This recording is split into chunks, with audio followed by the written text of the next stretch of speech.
I'm Anthony DiMoro, and this is another exciting edition of Ranters Insider, courtesy of SportsRants.com. And of course, you can follow us and keep up on all the news and notes regarding Sports Rants and all the blogs on Sports Rants by following us on Twitter at Sports Rants, by joining our group on Facebook, which you can find at sportsrants.net, or by simply joining the thousands of sports fans already in our community on the social networking site sportsrants.com. Well, in this episode, we're going to recap all the storylines that circulated the NFL this past weekend. And one storyline should stand out amongst the others. And you know, that storyline highlights the first matchup, which should indicate that we are in for an incredible rivalry whenever these two young quarterbacks go head-to-head.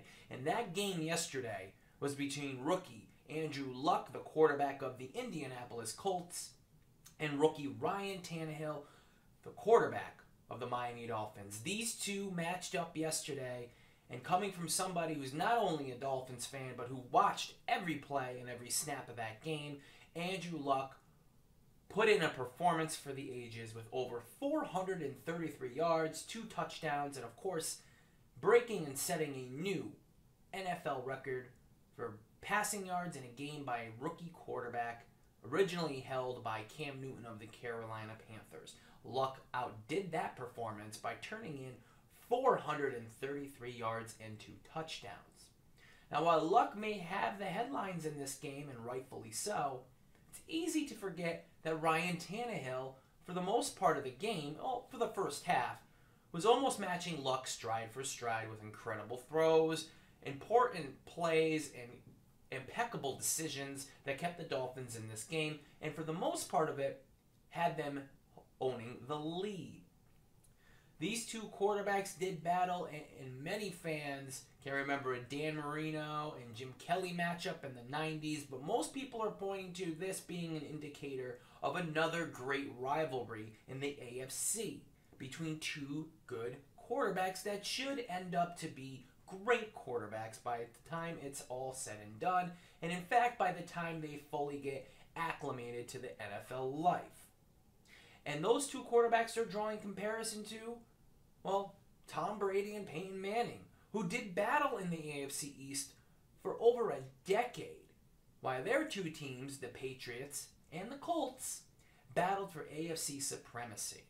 Now, this shouldn't be an indicator that I'm suggesting that either Andrew Luck or Ryan Tannehill will be as good or better than Peyton Manning or Tom Brady. That's not what I'm saying. I'm simply saying this is going to be another marquee rivalry between two solid quarterbacks that should keep us entertained and enthralled and should steal headlines for many, many years to come. And for Colts fans who saw the departure of Peyton Manning, a legend in their franchise for over a decade, and for Dolphins fans who have been sorely in need of a franchise quarterback for just about over a decade, a little bit more since Dan Marino retired, this is music to their ears. And you know what? The NFL is definitely reaping the benefits of so much strong play the past 2 years from young quarterbacks like Cam Newton, Andy Dalton, Ryan Tannehill, RG3, and Andrew Luck. But I think one thing came out of this game this weekend, and that's Andrew Luck is the clear frontrunner for the Rookie of the Year. Yes, we all want to point to RG3's stellar numbers, but when you consider the lack of talent around Luck and Tannehill in Indianapolis and Miami respectively, and then you compare it to the talent that's around RG3 in Washington, it's easy to see that Andrew Luck stands head and shoulders above RG3. That's where I go with my Rookie of the Year at this point. If you're asking me for an MVP, well, I'm going to give it to Matt Ryan, who kept his Falcons undefeated yesterday by defeating the Dallas Cowboys. And this should be an interesting storyline as well. The Falcons aren't talked about in the same breath as the Denver Broncos. Broncos, who have a 5-3 record, have been getting the talk and the hype and the praise around the league, while the Falcons, who are still undefeated, seem to be in the back pages of the NFL newspaper. And this shouldn't be so. That's why I'm picking Matt Ryan as my early candidate for MVP. Simply because what he's doing in Atlanta, how he's performing and leading that team, and the steps he has taken in his progression as an NFL quarterback. So my pick goes to Matt Ryan of the Atlanta Falcons for MVP. Now, as far as Defensive Player of the Year, nobody can argue with the performance that Houston Texans defensive specialist J.J. Watt, or defensive havoc wreaker J.J. Watt, has had the entire season. And he should run away with this award without any competition. J.J. Watt has a lockdown on the Defensive Player of the Year award in the NFL, and it's no competition. There's nobody in his sights. He should walk away with this one. So J.J. Watt of the Houston Texans will win the Defensive Player of the Year award. Now, when it comes to Coach of the Year, there are so many candidates. You got to look at Bruce Arians down in Indianapolis with the job he has done since Chuck Pagano took his leave of absence. And Arians has the Colts right in the thick of a tight playoff race. Imagine that. The Indianapolis Colts could be in the playoffs. But there's another coach that needs to have consideration. And again, I am pointing to yesterday's game between the Colts and the Dolphins.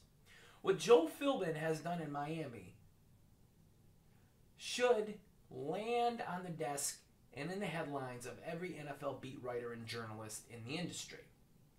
And they should take notice, because before the season, the Dolphins weren't even expected to do anything. Most people had them winning anywhere from 2 to perhaps 4 games. And in fact, up into the start of the regular season and even past the first week, the Miami Dolphins were the butt of the NFL's biggest joke and longest running joke. No more.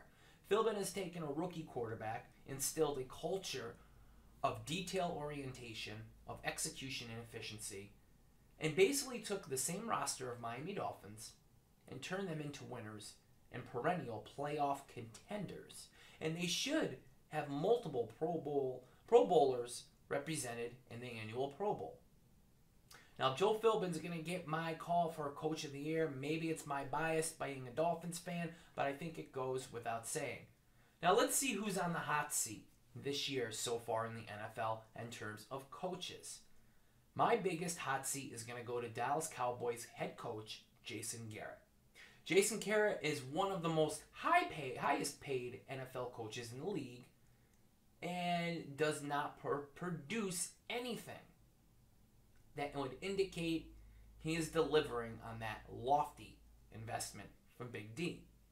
Jason Garrett has consistently fielded a team that is unprepared, uncoached, undisciplined, and seems at times lost in their own swing of things. So with that being said, Jason Garrett gets my hot seat, and I think he should be gone.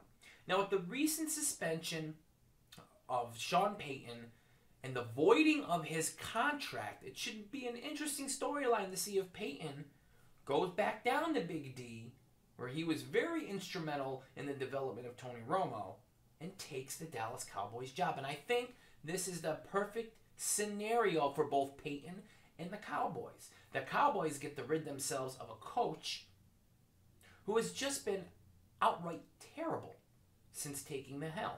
He had been groomed. He had plenty of ample time to get acclimated with the players and the system and the culture, and he has continuously failed. Jason Garrett could produce one of the Dallas Cowboys' worst seasons to date in many seasons. And it should come to no surprise because Jason Garrett isn't a good head coach. Now, with Sean Payton's image completely destroyed with the New Orleans Saints bounty scandal, it could be a great opportunity for Payton to go to America's team and coach the Cowboys. It would help him correct his image. He would be stepping into a situation where there's a lot of talent on the team, and he'd be stepping into a familiar situation, a situation he wanted to be in before he took the Saints coaching job. So I think Jason Garrett is gone, and Sean Payton revives his career and his image in Big D. Mark it down. Other hot seat candidates, Rex Ryan in New York. I do not see Rex Ryan at all being dismissed from the Jets coaching perch. I think he gets another shot. But it's worth noting that he should feel a little heat on his seat, right? With the underperforming Jets, with all the turmoil, the circus atmosphere, it's fair to say that Rex Ryan's job shouldn't be 100% safe. All right, let's switch gears a little bit as the NBA tipped off last week. And a lot of stories have been circulating around the Los Angeles Lakers, who rather kind of, instead of ran out of the gate, they kind of stumbled out of the gate in the NBA season, failing to pick up a win in almost all of their 4 first games. They finally did pick up a win, and people are wondering what the issue in Los Angeles is. My thoughts, quite easily, it's the head coach, Mike Brown. This is horrible. This guy has once again proven he can't handle being an intelligent coach. I'm sure he can take a Super Bowl star like LeBron James, produce a winning season, but I could coach LeBron James and get 60 wins out of my season. Mike Brown has not done anything to prove to me that he is the right head coach for this job. Taking the ball out of Steve Nash's hands and not letting him run the offense is a grave mistake. And we're seeing that in the results with the Los Angeles Lakers. So Mike Brown is the problem in Los Angeles. Is it time to panic? Absolutely not. Remember, just like baseball, the NBA season is a marathon. It's not how you start, but how you finish. And I think the Lakers are still going to be right in the mix of things come June. So Laker fans, don't worry. This will get righted. But keep your fingers crossed that the Lakers do the right thing and hand the reins of the offense over to one Steve Nash.